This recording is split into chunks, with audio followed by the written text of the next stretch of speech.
What is up mga chong? Dude, pare, bro, my man. Another day. Thank you Lord, thank you Lord. So, ang haba ng hairline ko.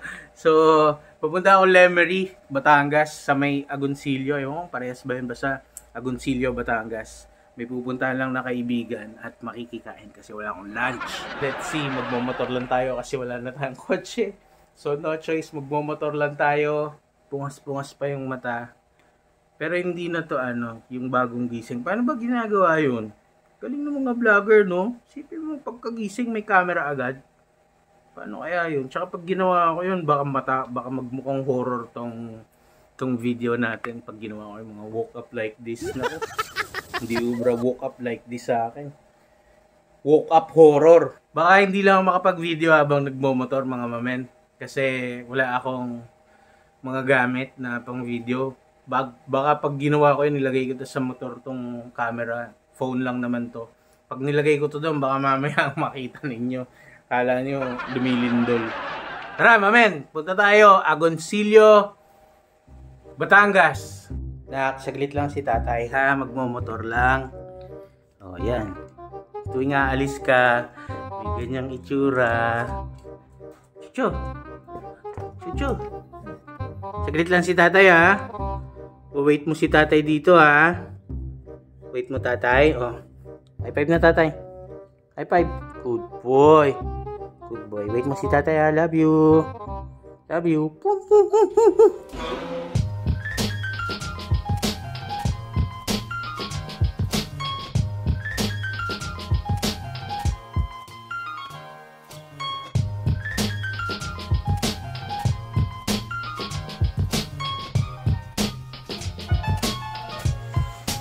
Yun, kasama ko si Mac, at taong walang kahilig-hilig magmotor.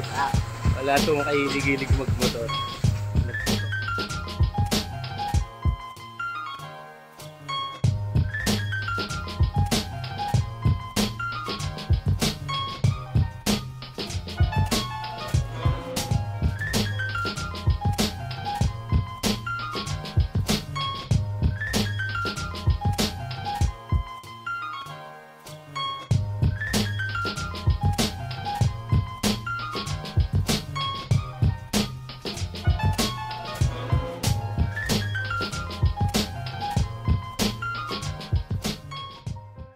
Yun mga mamen, nakauwi din.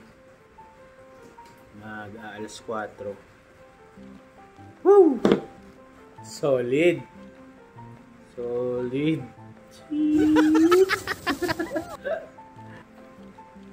Malamang-lamang ang sakit nito.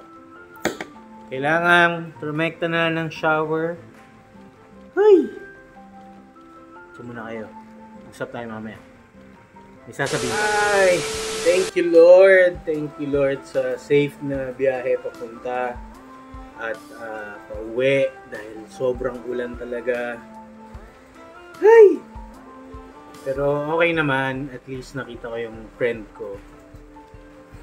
Siyempre nag-Sharon tayo. Di wow. Parang siya, parang yeah. Yes. Thank you Magtibay family sa pa-Sharon. Hindi kasi ako sa mga suman-suman. Suman na may parang jelly ace. Jelly gulaman. Thank you. May mga lansones pa. Iba mag-Sharon. Thank you Magtibay family sa pa-Sharon nyo. Rambutan, lansones, gulaman. Fresh! Anyway, thank you Lord na safe yung papunta at pauwi. Kahit na sobrang lakas ng ulan, okay naman. And naalala ko lang kanina, nakita ko sa wow! Ano? Lansones. Matamis siya nung una pero nung bandang huli na napaka-asim. It's a prank. So anyway, naalala ko lang kasi kanina dun sa FB, sa Facebook memories ko, nakita ko may post ako. I think 2 years ago yun, 2021. So yung pinost ko, ayan. Yan yung pinost ko. So sabi dyan mga mamen, sa Psalm 143 verse 8, sabi niya, show me the way I should go, for to you I entrust my life. Galing, di ba? Tayo ba? Paano ba tayo sa pang-araw-araw natin? Nagre-rely pa din ba tayo sa sarili natin? Yung life natin in general, kanino ba natin siya pinagkakatiwala? Sa sarili pa rin ba natin? Sa mga bagay pa rin ba na sa tingin natin alam na natin? Well, not for me. And natutunan ko na ipagkatiwala lahat-lahat sa Kanya. Ginawa ko na yan, mga mamen, lahat. Na akala ko, alam ko na lahat, kaya ko na lahat. Gagawin ko to kasi alam ko magaling ako dito. Ito gagawin ko, napag-aralan ko na to.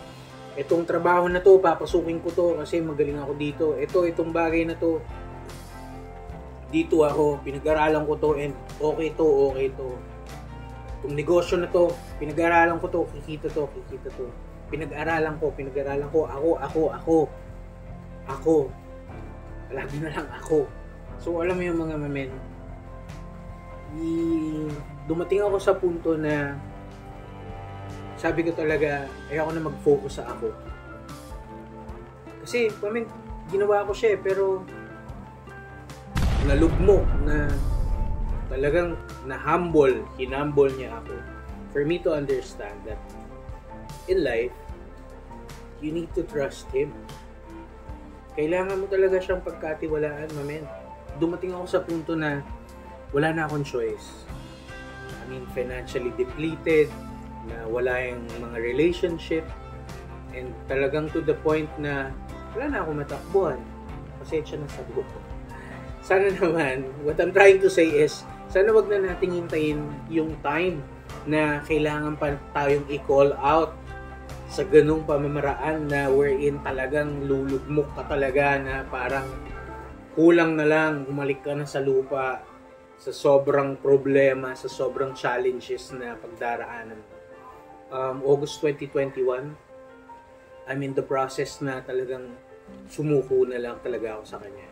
Na kaya ako na-post yun, if I could remember it right, na show me the way I should go, for to you I entrust my life. And mga mamen, I think hindi ako nagkamali ng ginawa. Hindi talaga ako nagkamali ng ginawa. Hindi pala I think. Hindi talaga. Na Lord, ikaw na to, ikaw na. Please, just show me the way. Because I know na hindi mo naman ako ipapahamak. Or if I'm gonna be with more challenges, I know you are trying to teach me. You are helping me to be stronger, to be a better person with each trials and challenges and tribulations. Alam kong gusto mong maging matatag ako. Ngayon, I'm gonna ask you, ikaw pa din ba nagmamaneho ng buhay mo? Because sigurado ako, His plans would always be better than our plans. Way better, mga mamen.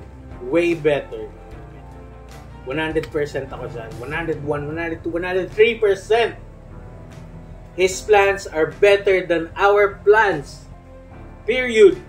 So mga mamen, huwag na nating hintayin na tumating yung time na doon pa tayo sa pinakamababang parte ng buhay natin na susuko tayo sa